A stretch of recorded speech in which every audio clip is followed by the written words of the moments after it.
जितने फेसबुक और यूट्यूब पर सुन रहे हो बहुत सावधानी से सुनना। 12 महीने प्रदोष आती है,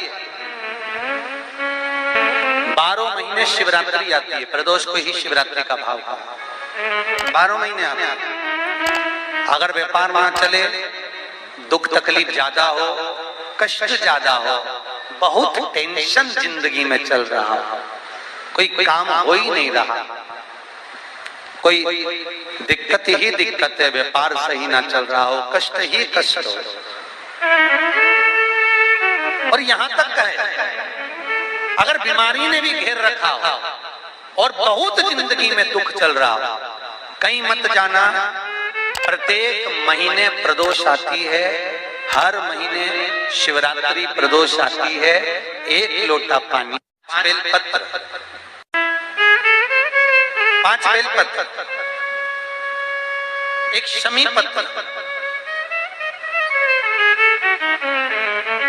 1 शमी पत्र, 5 बेलपत्र तांबे के लोटे में जल में डाल लीजिए। 7 दाने अक्षत के, आखे अक्षत के डाल लीजिए। और प्रदोष काल में, प्रदोष काल जो शाम का समय होता है, प्रदोष काल में भगवान शंकर के मंदिर जाकर पांव में चप्पल पहनकर ना जाइए। घर में घी का दिया लगाकर कलश लेकर शिव के मंदिर में चले जाइए।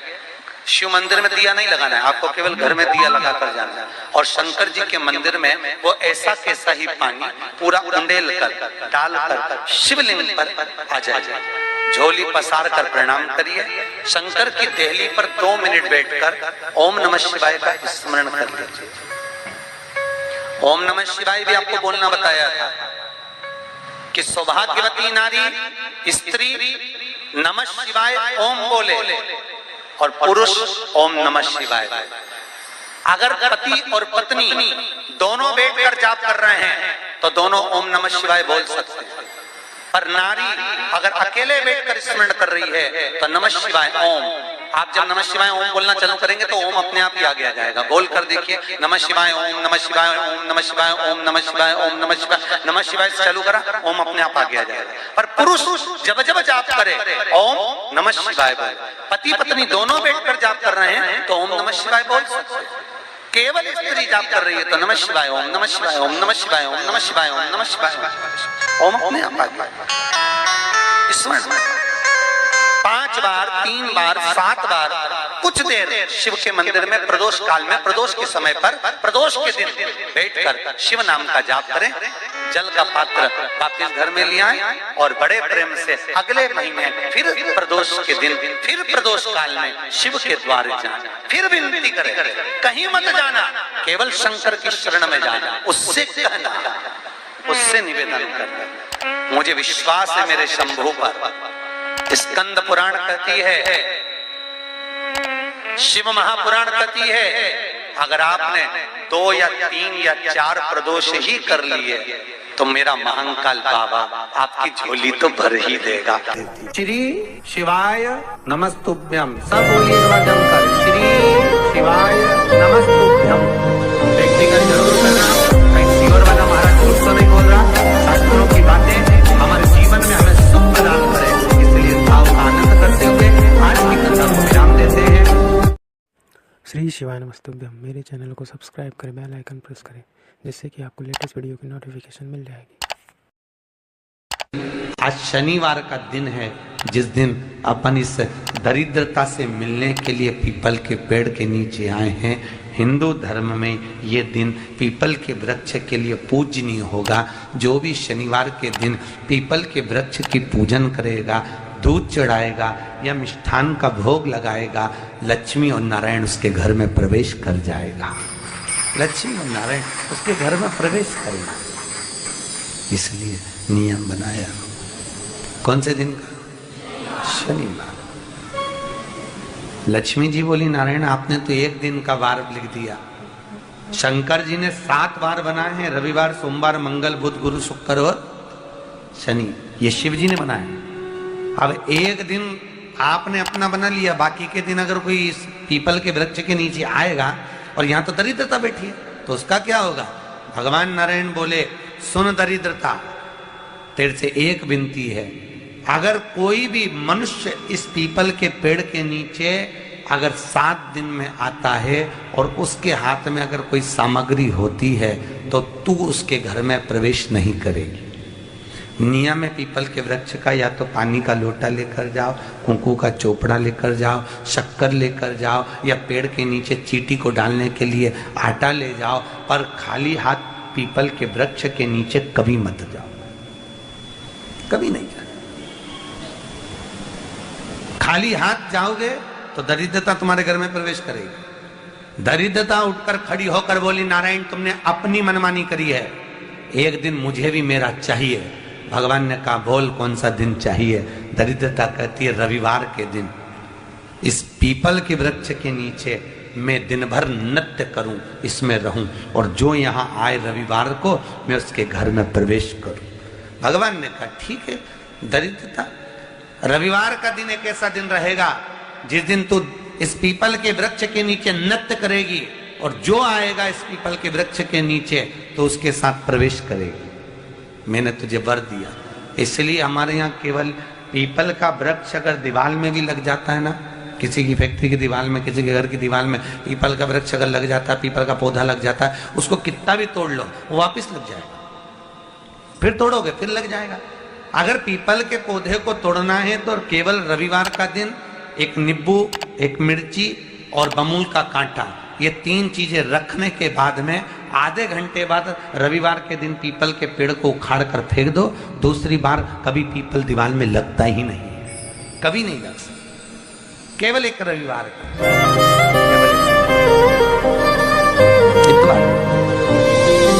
घर में दीवारों पर अगर पीपल लग भी गए इसलिए पीपल के वृक्ष को उखाड़ने का, अगर घर में पीपल लगा हुआ है या पीपल का पौधा हमारे घर में लग गया, उसको उखाड़ना, निकालना, लगाना, तो पीपल के वृक्ष को अगर निकाला जाता है तो रविवार के दिन, और अगर पीपल के वृक्ष को कहीं लगाया जाता है तो सोमवार के दिन या मंगलवार के दिन, बुधवार के दिन, इन दिनों में लगा सकते पीपल के वृक्ष कहीं लगाना। शनिवार का दिन एक ऐसा दिन होता है जिस दिन पीपल के वृक्ष को कहीं जाकर लगाया नहीं जाता, क्योंकि शनिवार के दिन पीपल के वृक्ष के नीचे लक्ष्मी रहती है। हम अपने हाथों से अगर पीपल का वृक्ष किसी दूसरी जगह पर शनिवार को रोपित करते हैं तो हमारे घर की लक्ष्मी अपने घर से छिन्न होकर चली जाती है।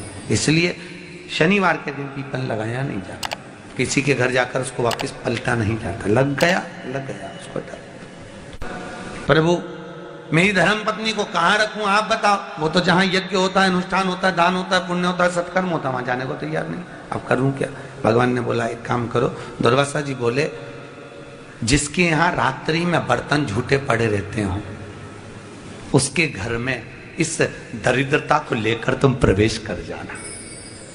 जिसके यहाँ रात्रि में बर्तन झूठे पड़े हो वहां लेकर प्रवेश कर जाओ। दूसरी जगह दुर्वासा जी बोले जो स्त्री घर में दोपहर के समय पर सो रही हो उसके घर में इसको लेकर प्रवेश कर जाएगी। जो स्त्री दोपहर के समय में घर पर सो रही हो इस दरिद्रता को लेकर प्रवेश कर जाइए। तीसरा जिसके यहाँ पर दरवाजे पर कांटे वाले पौधे लगे हों उस घर में इस दरिद्रता को लेकर प्रवेश कर जाइए। दरिद्रता कितनी सुंदर बात कही है। दाता और विधाता कौन कौन? दाता और विधाता। लक्ष्मी और दरिद्रता के सगे भाई हैं। कौन कौन? दाता और विधाता। दाता को फिटकरी प्रिय है, विधाता को नमक प्रिय है। ये दोनों हमेशा लक्ष्मी को और दरिद्रता को दोनों को समझाते थे, दोनों में प्रेम बढ़ाते थे। आज भी हिंदू धर्म की रीति है। यहां तो ठीक है, जिसके यहां पर भी अगर थोड़ी सी भी परेशानी होती है, थोड़ा सा क्लेश होता है, अशांति होती है, लक्ष्मी नहीं टिक रही हो, काम नहीं बन रहे हो, बहुत प्रयास करा जा रहा हो और हमारा कार्य नहीं होता, तो क्या करते हैं? फिटकरी और नमक को पानी में डाल देते हैं और घर में पोछा लगा देते हैं। आप लोगों ने आजकल फेसबुक पे भी पढ़ा होगा, व्हाट्सएप पे भी पढ़ा होगा। तो क्यों लिखा उसमें? उसका कारण ही केवल इतना है कि दाता और विधाता की प्रियता उसमें। माता ख्याति के जो 4 बच्चे हुए इसमें जो 2 लड़के हैं दाता और विधाता, उसकी प्रियता उसकी पूर्णता उसमें। अब दुर्वासा जी बोले अपनी धर्म पत्नी को वहां लेकर, जहां कांटेदार पौधे लगे हों वहां पर लेकर प्रवेश कर जाइए। कांटेदार पौधों में उस दरिद्रता का निवास हो गया। कितना विचित्र कथा यहां वर्णन करी है। श्रीमद् भागवत के अंतर्गत जो वर्णन किया कि मृत्यु निश्चित है, रोग ऐसा शनि महाराज के कारण हो गया हो, अच्छे काम करते करते उल्टे हो रहे हैं, होते हैं किसी किसी के साथ में, विपरीत परिस्थितियां आ जाती है, अच्छा करने जाओ बुरा हो जाता है, अच्छा कर्म करने जाओ बुरा हो जाता है। तो पीपल के वृक्ष की जो छाल होती है, छाल देखिए, पीपल के वृक्ष में जो छाल लगी होती है, उस छाल को घिसकर चंदन बनाकर भगवान शंकर का स्नान कराकर, अभिषेक कराकर, पूजन कराकर, पूजन कराने के बाद में पिपलेश्वर महादेव का नाम लेकर, कौन से महादेव? पिपलेश्वर महादेव का नाम लेकर वो जो घिसी हुई छाल होती है, उस छाल का तिलक भगवान शंकर को लगा लो और उसी का थोड़ा सा भाग अपने कंठ पर, मस्तक पर लगाना प्रारंभ कर दो। धीरे धीरे जो विपरीत दशा है वो सुधरना प्रारंभ हो जाती है। पर नाम याद रखना, पिपलेश्वर। काशी में जो शिव जी की स्थापना कौन ने करी? काशी में जो शंकर भगवान बैठे उनकी स्थापना करी थी शनि महाराज ने। किसने करी थी? शनि महाराज ने। क्योंकि भगवान शनि महाराज को उनकी माता के द्वारा श्रापित हो गए और शनि महाराज कांपने लगे। शनि महाराज कांपते कांपते, मैं जाऊं तो जाऊं कहां, करूं तो करूं क्या? महाराज, शनि महाराज दौड़े और दौड़कर भगवान भोलेनाथ के पास पहुंचे। हे शंकर, त्रिकालदर्शी, कैलाशी, अविनाशी, कृपा करिए बाबा भोलेनाथ, कृपा करो। क्योंकि दुनिया में 33 करोड़ देवी देवता हैं जिनको शनि लग सकता है, केवल एक, किसको छोड़कर? शिव को छोड़कर। राम जी को शनि लगा तो 14 वर्ष वनवास चले गए। कृष्ण को शनि लगा तो मथुरा छोड़कर द्वारका चले गए। शनि लगा। हनुमान जी को शनि लगा तो गुफा में बैठकर राम राम जपना पड़ा। शनि सबको लगता है, केवल शनि नहीं लगता तो एक मेरे महादेव को, मेरे भोले बाबा को नहीं लगता। शंकर के पास में शनि आ गए। शनि ने आकर कहा, भोलेनाथ कृपा करिए बाबा, मैं बड़ा कष्ट में हूं, मैं करूं क्या? बाबा भोलेनाथ ने कहा, जा गंगा जी के तट पर काशी में जाकर एक शिवलिंग की स्थापना कर, उसकी आराधना कर और तेरा शरीर ठीक हो जाएगा, कष्ट नहीं भोगेगा। शनि महाराज ने काशी में जाकर शिव जी की स्थापना करी। आज भी नियम है, जिसको शनि लग जाता है एक काजल की डिब्बी ले लो और काजल की डिब्बी को 21 बार उतार कर उसको एकांत में जाकर, जंगल आदि में एकांत में किसी पेड़ के नीचे इतना सा खड्डा खोद कर उसमें काजल की डिब्बी को डाल दो और मिट्टी से पूर दो, उस व्यक्ति का शनि समाप्त हो जाता है। काशी विश्वनाथ का नाम लेकर काजल की डिब्बी को 21 बार उतार कर अगर काशी विश्वनाथ का नाम लेकर शनि वाले व्यक्ति को अगर पेड़ के नीचे दबा दे, शनि समाप्त, शनि उसको परेशान नहीं कर सकता। काशी कितनी मूलता उस क्रम को देखिए। भगवान शंकर पर विश्वास रखकर एक एक पल, एक एक घड़ी, एक एक समय, एक एक नक्षत्र का शिव महापुराण में वर्णन है। यहां तक शास्त्र कहता है कि पीपल के वृक्ष की जब भगवान शिव रचना करे, पीपल के वृक्ष की जब रचना करी गई तो उस पीपल के वृक्ष में भी कौन सा समय किसका है, ये शिव महापुराण वर्णन करती है। सुबह 4 बजे से लेकर 7:30 बजे तक पीपल के वृक्ष में ब्रह्मा जी का वासा होता है। 7:30 बजे से लेकर 10:30 पौने 11 बजे तक पीपल के वृक्ष में भगवान विष्णु का वासा होता है। 10:30 बजे से लेकर पीपल के वृक्ष में 11:30 बजे तक पितरों का वासा होता है। 11:30 बजे से लेकर 12:30 बजे तक पीपल के वृक्ष में आहूतों का वासा होता है। 12:30 बजे से लेकर शाम को 4 बजे तक पीपल के वृक्ष में वासुकों का वासा होता है। 4 बजे से लेकर शाम को 7:30 बजे तक पीपल के वृक्ष में शंकर का वासा होता है। 7:30 बजे से लेकर 9:30 बजे तक पीपल के वृक्ष में कुबेर का वासा होता है। 9:30 बजे से लेकर फिर कुबेर के वृक्ष में अन्य देवों का वासा चालू हो जाता है। इसलिए हमारा हिंदू धर्म कहता है, हमारे शास्त्र कहते हैं कि पीपल के वृक्ष को जब पूजा जाता है, पीपल के वृक्ष की जब पूजन करी जाती है तो सुबह 10:30, 11, ज्यादा से ज्यादा 11:30, ज्यादा से ज्यादा 12, उसके पहले पीपल के वृक्ष की पूजन कर लेना चाहिए। रात को कुबेर का वासा होता है, इसलिए पीपल के वृक्ष में दीपावली के दिन रात्रि को 8:30 बजे से लेकर 9:30 बजे के बीच में जो पीपल के वृक्ष के नीचे घी का दिया लगाता है, उसके घर में कभी संपदा की कमी नहीं आती है, क्योंकि कुबेर स्वयं विराजमान होता है पीपल के वृक्ष के नीचे। क्यों? क्योंकि 11:30 बजे से लेकर 12:30 बजे तक पीपल के वृक्ष में पितरों का वासा रहता है, आहूतों का वासा रहता है, फिर वासुकों का वासा आता है। पितृ किसको कहते हैं? महाराज जो पूरी उम्र लेकर चले गए और उनके भीतर अभिलाषाएं बहुत थी, मैं ये भी करना चाहता हूं, मैं ये भी करना चाहता हूं, वो पितृ हो जाते हैं। आहूत किसको कहते हैं?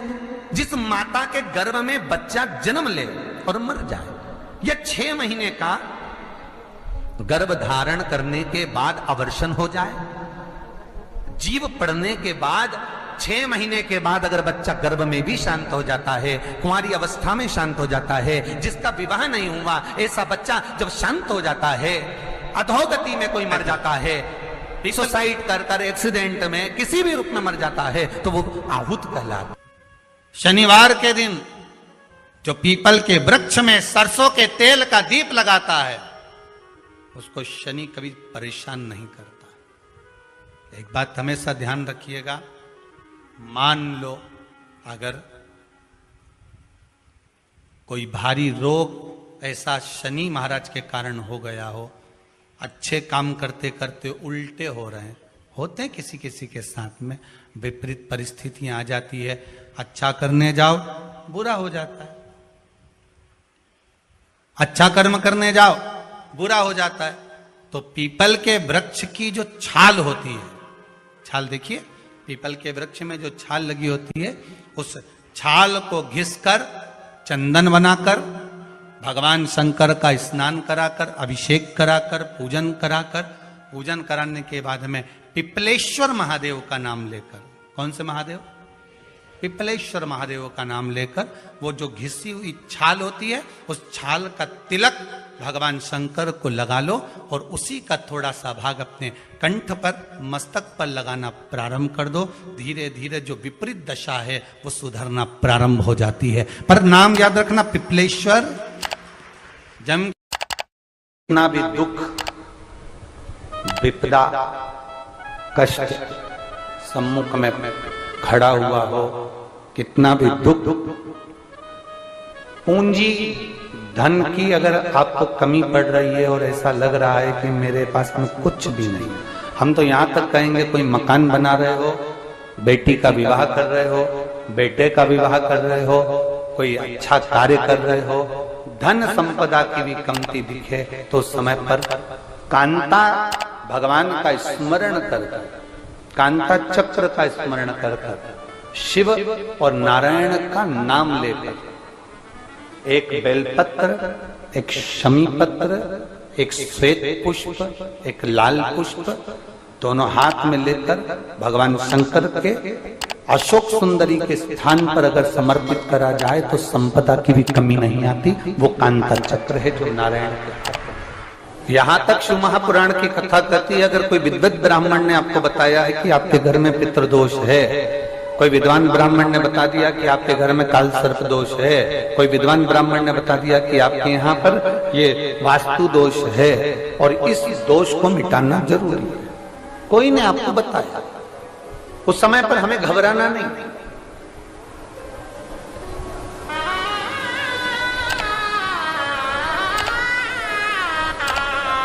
उस समय में घबराने का क्रम नहीं है।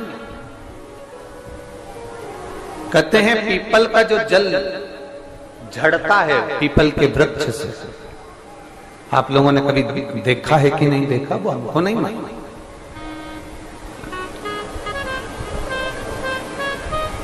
कितना भी अगर कोई वास्तु दोष बता दिया, पितृ दोष बता दिया, काल सर्प दोष बता दिया, कितना भी अगर कोई दोष बता दे, तो पीपल का जो जल वृक्ष में से झड़ता है, कभी कभी आप उसके नीचे हाथ रखकर देखना, थाली रखकर देखना, उसमें पत्थर पर देखना, तो वहां पर भी पानी के निशान आपको मिलेंगे, बूंद के निशान मिलेंगे।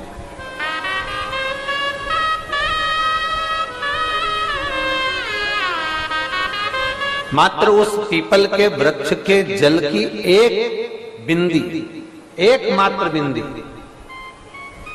शंकर भगवान का जो शिवलिंग है, जलाधारी है, चरण है, गणेश कार्तिक का स्थान है, अशोक सुंदरी का स्थान है, और प्रत्येक जलाधारी में से पानी बीच में से आकर नीचे की ओर गिरता है, नीचे की ओर गिरता है। आप लोगों के स्मरण में हमने पहले भी बताया कि राइट में किसका स्थान है, गणेश जी का, लेफ्ट में कार्तिकेय, बीच में अशोक सुंदरी। ये क्या है, पार्वती जी का हस्त कमल शिवलिंग, और ऊपर से जो जल एक एक बूंद शंकर जी के शिवलिंग पर गिर रहा है, वो शंकर जी की 5 लड़कियां, जया, विषहरा, शामली बारी, दौतली और देव, शंकर जी की 5 लड़कियों, एक एक बूंद पानी शिव जी पर गिरा रहा है। जहां जल नीचे गिरता है, उस स्थान से जहां तक जल बहकर जा रहा है, उस स्थान तक 33 कोटि देवताओं का स्थान, 33 कोटि देवताओं का स्थान। अब जहां पानी आया, जहां नीचे गिरा, उसके बीच में जो स्थान होता है, आप लोगों ने देखा है कि नहीं देखा? जिनने देखा है जरा हाथ उठाओ। ये पानी जैसे यहां तक आया और यहां के बाद नीचे गिरेगा, तब वो नाली के माध्यम से बाहर जाएगा। तो जितनी दूर यहां से वो नीचे की ओर जो गिर रहा है, यहां से वो नीचे की ओर जो पानी जा रहा है, ये जो स्थान होता है, ये हमारे 3 दोषों को निवारण तुरंत कर देता है। एक हमारा पितृ दोष, एक हमारा काल सर्प दोष, और एक हमारा वास्तु दोष का निवारण ये तुरंत करता है। और ये तो हमने केवल आपको शिव महापुराण के माध्यम से बताया कि ये 3 दोष का निवारण कर देता है, पर यदि कभी आप ध्यान से लिंग पुराण को पढ़ेंगे, आप यदि लिंग पुराण को पढ़ेंगे और गीता प्रेस गोरखपुर की लिंग पुराण को लाकर यदि आप पढ़ते हैं, या गीता प्रेस गोरखपुर की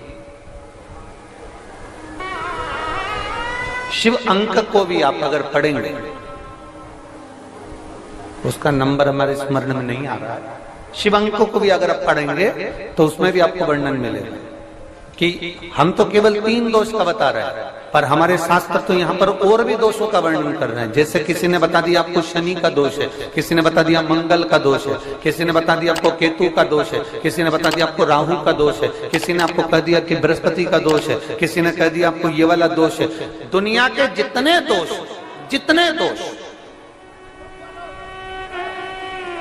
पीपल के वृक्ष के झड़ता हुआ जल की एक बूंद का स्पर्श, भले वो सूख गई हो, उसका एक स्पर्श मात्र जहां पानी नीचे की ओर गिर रहा है, उतनी परिधि, उतनी जगह के बीच में जहां से पानी गिरता है, बस उस स्थान पर अगर वो उंगली अपना नाम और गोत्र का स्मरण कर कर भी लगा दी जाए और एक लोटा जल चढ़ा दिया जाए, तो ये जितने दुनिया के दोष हैं वो अपने आप समाप्त हो ही जाते हैं। शंकर की